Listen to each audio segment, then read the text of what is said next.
Friends, good morning all of you.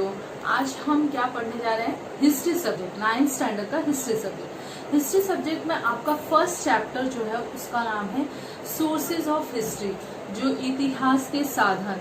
इतिहास का अर्थ क्या होता है? जो बीती हुई घटनाएं हैं उसके बारे में हमें इतिहास में जाना जाता है, जानना होता है। तो इतिहास के जो साधन हैं उसके बारे में हम स्टडी करेंगे। प्राचीन, मध्ययुगीन, आधुनिक इतिहास का हमने अध्ययन किया है। पोस्ट इंडिपेंडेंस, अब ये जो इतिहास है, मॉडर्न टाइम का जो इतिहास है, इसमें पोस्ट इंडिपेंडेंस के बाद के बारे में हम पढ़ेंगे।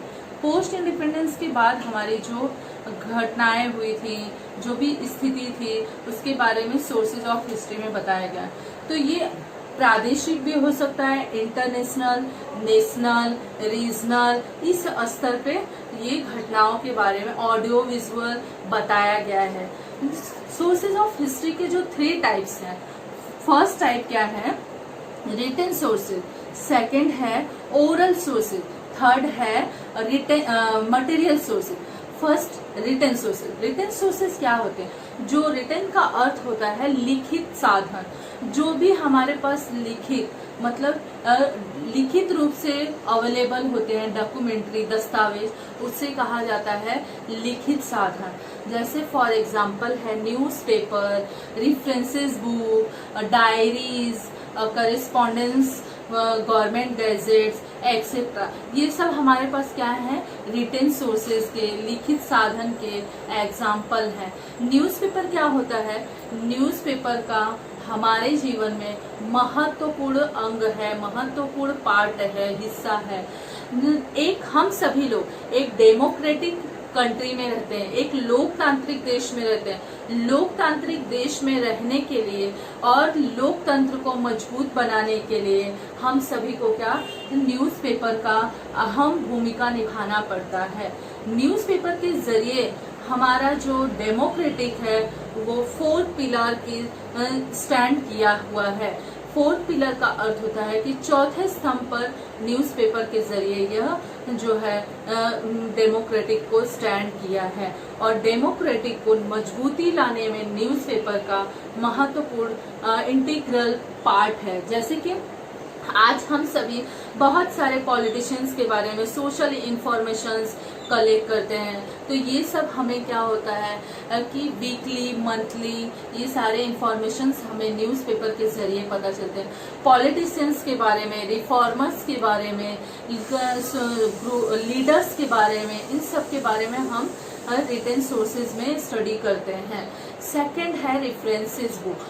रेफरेंसेस बुक क्या होता है? तो रेफरेंसेस बुक जो है कि हम सभी के लिए बहुत सारे, कोई भी एक विषय होता है, उस सब्जेक्ट के अलग अलग जो राइटर्स होते हैं उनके बुक्स अवेलेबल होते हैं। तो वो जो राइटर्स हैं उन प्रत्येक राइटर्स की जो लेखनी होती है, लिखावट होती है, वो अलग अलग होती है। अब हम लोग जो रेफरेंसेस बुक है उसके जरिए इतिहास को समझने में हमें आसानी होती है।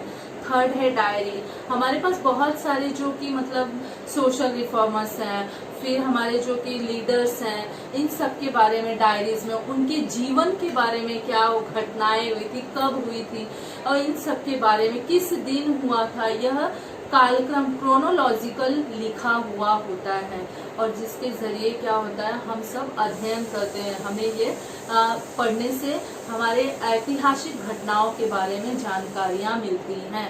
सेकंड है आपका पॉइंट जो क्या है आपका मटेरियल सोर्सेज। मटेरियल सोर्सेज क्या होता है? मटेरियल सोर्सेज एक फिजिकल सोर्सेज का पार्ट है जो कि भौतिक साधन कहा जाता है। भौतिक साधन, आज हम सभी आधुनिक युग में जी रहे हैं, और आज हमें आधुनिक युग में क्या है, प्रत्येक तरह की भौतिक साधनों की आवश्यकता होती है। तो जो हमारे प्राचीन टाइम के जो भौतिक साधन थे, जो मध्ययुगीन समय के थे, जो मॉडर्न समय के हैं, उसमें हमें अनेक तरह के क्या विविधताओं का पता चलता है। जैसे पहले के हमारे जो कॉइन्स होते थे, ऑर्नामेंट्स होते थे, जो सिक्का कहा जाता है, उसकी बनावट कैसी होती थी, उसमें क्या कंटेंट इंक्लूड किया जाता था, क्या कंटेंट डाला जाता था, और उसके बाद में जो दूसरा है आपका ऑर्नामेंट, जो पहले के ऑर्नामेंट्स होते थे, आभूषण। तो जो पहले के आभूषण होते थे वो किस तरह के होते थे, पत्थरों से बनाया जाता था, अलग अलग तरह से उसकी शिल्पकारी की जाती थी, बनावट की जाती थी। लेकिन आज के जो ऑर्नामेंट्स है उसकी कारीगरी किस तरह से की जाती है, तो ये जो है आपके एग्जाम्पल्स है मटेरियल सोर्सेज के। अभी हम सब थर्ड पॉइंट है ओरल सोर्सेज, उसके बारे में पढ़ेंगे। तो ओरल सोर्सेज क्या होता है? ओरल का अर्थ ही होता है कि बोला जाने वाला, लिखित रूप से न उपलब्ध होना। किसी भी चीज को बोला जाता है, मौखिक रूप से बोला जाता है, उसी को कहा जाता है ओरल सोर्सेज।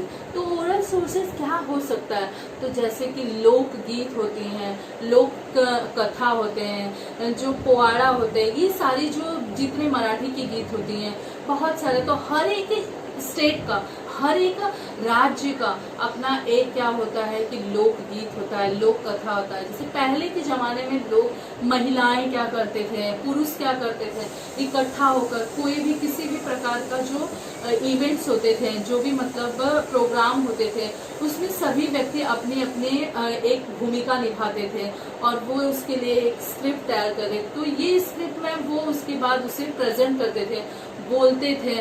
और यह जो है ये क्या है, एक तरह से लोकगीत है। जैसे पहले के जमाने में लोग होली के अवसर पर कजरी गाते थे, और बहुत सारे जो ओकेजन्स होते हैं, जो त्यौहार होते हैं, उसमें किस तरह से विभिन्न तरीकों से वो क्या करते थे, गीत का अपने प्रदर्शन करते थे। तो ये ओरली हुआ। तो आपको एग्जाम्पल जो है ये ओरल सोर्सेज के बताए। यदि आपको मेरा वीडियो अच्छा लगा तो इसे लाइक करिए, सब्सक्राइब करिए, कमेंट्स करिए और अपने दोस्तों में शेयर करिए।